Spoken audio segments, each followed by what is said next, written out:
الحمدللہ والصلاۃ والسلام علی رسول اللہ وبعد۔ جب انسان کی آنکھیں کھلتی ہیں تو اس کو اس وقت ہوش آتا ہے، تو اس وقت اس کی سوچ کا زاویہ بدل جاتا ہے۔ آنکھیں کھلنے کا مطلب یہ ہے کہ حقیقت کی آنکھ کھلنا۔ حقیقت کی آنکھ کھلنے کا بھی مطلب بتا دیتا ہوں کہ اس کے سامنے یہ چیز واضح ہو جائے کہ دنیا کی حقیقت کیا ہے، ورنہ اصل آنکھ تو بعد میں ہی کھلے گی۔ ابھی لوگ سوئے ہوئے ہیں سارے، یہ تو دیکھ رہے ہیں نا ہم سارا کچھ، یہ دنیا ایک خواب ہے، ڈریم ہے، ڈریم، اور اسی ڈریم کے پیچھے ساری دنیا چل رہی ہے۔ تو انسان کی سوچ کا زاویہ بدل جاتا ہے اس کا۔ اب میں اس پر آپ کو ایک دو بڑی اچھی سچی واقعات اور اس کی مثالیں دینے لگا ہوں۔ کچھ مہینے پہلے میرے والد محترم رحمۃ اللہ علیہ کا انتقال ہوا۔ اللہ تعالیٰ ان کی قبر پر کروڑوں اربوں رحمتیں نازل فرمائے، جتنی انہوں نے ہمارے لیے قربانی دی، ہمارے لیے محنت کی۔ اب یہ دیکھیں نا، دعا دے رہا ہوں، اس کا میں تذکرہ کروں گا بیچ میں انشاءاللہ اپنی بات کے۔ تو ان کے انتقال کے اوپر جنازے پر ایک آدمی، ارب پتی آدمی آیا۔ چلے میں ان کا نام بتا دیتا ہوں، میاں فہیم صاحب۔ یہ بہت اچھے آدمی ہیں بھائی، اچھے انسان ہیں تو جبھی تو نیک لوگوں میں ان کی خواہش ہوتی تھی کہ اپنے گھر والوں کے، بچوں کے یا اپنے خاندان کے نیک لوگوں میں رشتے کریں، ورنہ عام طور پر ہوتا کیا ہے کہ مال والے کو دیکھتے ہیں، پارٹی والے کو دیکھتے ہیں کہ وہاں ہم رشتہ کریں گے، پتہ چلے کہ ہم نے اپنی بیٹی کا فلاں جگہ رشتہ کیا ہے۔ لیکن جب حقیقت کھلتی ہے نا انسان کو، اور اس کو حقائق کا پتہ ہوتا ہے کہ مال والے کرتے کیا ہیں، اکثر، سب نہیں، اکثر، یہ نہیں کہہ رہا کوئی، اکثر کہہ رہا ہوں، پھر سمجھنے کا اور۔ تو پھر وہ کہتے ہیں کہ یار اچھا ہو انسان، بھلے غریب ہو، کوئی مسئلہ نہیں۔ تو الحمدللہ ان کی خواہش اللہ نے پوری بھی کی کہ ان کی ایک خاندان کی ایک شادی میرے بڑے بھائی جان کے ساتھ ہوئی ہیں۔ تو کہیں اور بھی ان کی کوشش تھی لیکن خیر نہیں ہو سکی وہاں۔ تو نیک لوگوں میں ان کی خواہش تھی کہ ہمارے رشتے ہوں گھر کے۔ تو ایک ویسے بات بتا رہا ہوں، اب اتنے نیک آدمی ہیں تو نیکی کے کاموں کے باوجود بھی ان کے دل میں ایک خواہش تھی۔ وہ خواہش میں آپ کو بتانے لگا ہوں، وہ خواہش کیا تھی۔ ان کے دل میں خواہش تھی کہ میں اپنے بیٹے کو قرآن پاک حفظ کرواؤں، جس کے لیے وہ بھی کوشش کر رہے ہیں۔ اب آپ اگلی بات سمجھیں کہ حدیث پاک میں کیا آتا ہے۔ حدیث پاک میں یہ آتا ہے کہ 7 چیزیں ایسی ہیں کہ انسان مرنے کے بعد اس کا اجر پاتا رہتا ہے۔ 7 چیزیں ایسی ہیں کہ مرنے کے بعد انسان اس کا اجر اپنے نامہ اعمال میں پاتا رہتا ہے۔ نمبر 1 کہ کسی کو علم سکھا دیا، یا یوں کہیں کہ سیکھنے والوں کی مدد کر دی، ان کو چندہ وغیرہ دے دیا، مدرسہ چلا دیا، کچھ ایسا۔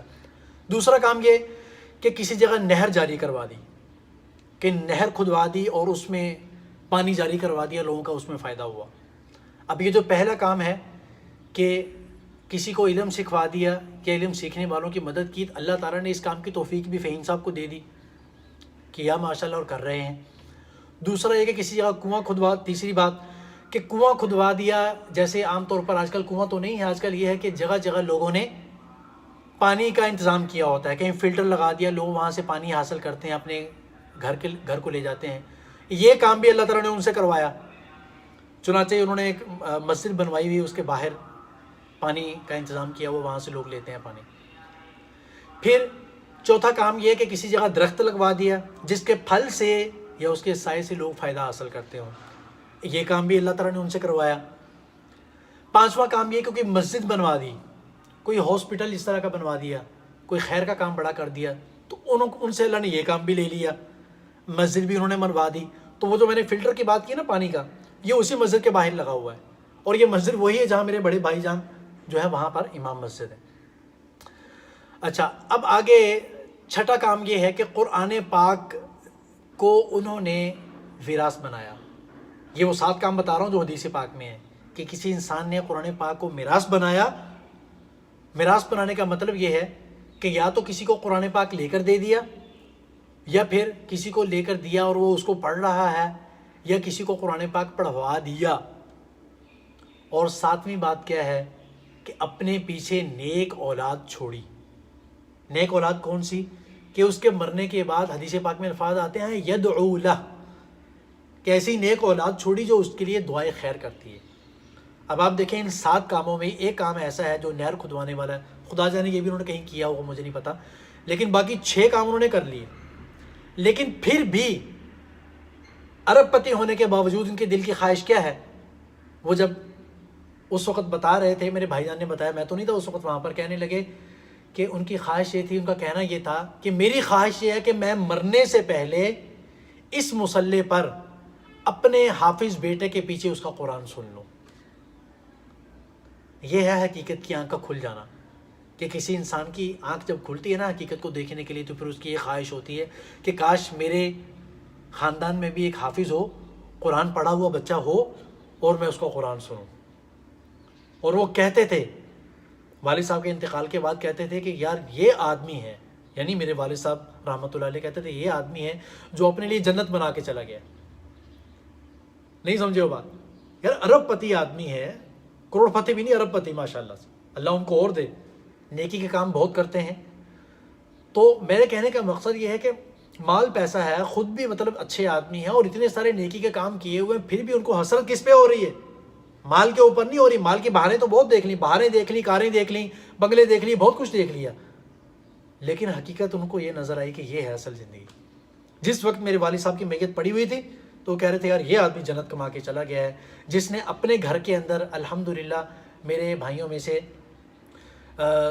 3 بھائی ایسے ہیں جو حافظ بھی ہیں، عالم بھی ہیں، اور دین کا کام بھی کر رہے ہیں الحمدللہ. ایک ان میں سے میں بھی ہوں. بہنوں میں بھی ایک حافظہ عالمہ ہے، اور اس کے علاوہ اور بھی الحمدللہ اللہ کا شکر ہے کافی خیر و برکت ہے گھر کے اندر. لیکن مال ان جیسا نہیں ہے، اور مال والا اس کے اوپر حسرت کر رہا ہے. تو یہ کیا یہ چیز ہمارے لیے عبرت نہیں ہے؟ ہم جو کچھ لوگوں کی گاڑیوں کو دیکھ کر، ان کے بنگلوں کو دیکھ کر، ان کے مال و دولت کو دیکھ کر، لفظ تھوڑا سا غلط، تھوڑا سا سخت سا ہے کہ ہم رال ٹپکاتے ہیں اس کے اوپر کہ ہائے اس کے پاس اتنا آ گیا، ہائے اس کے پاس اتنا آ گیا.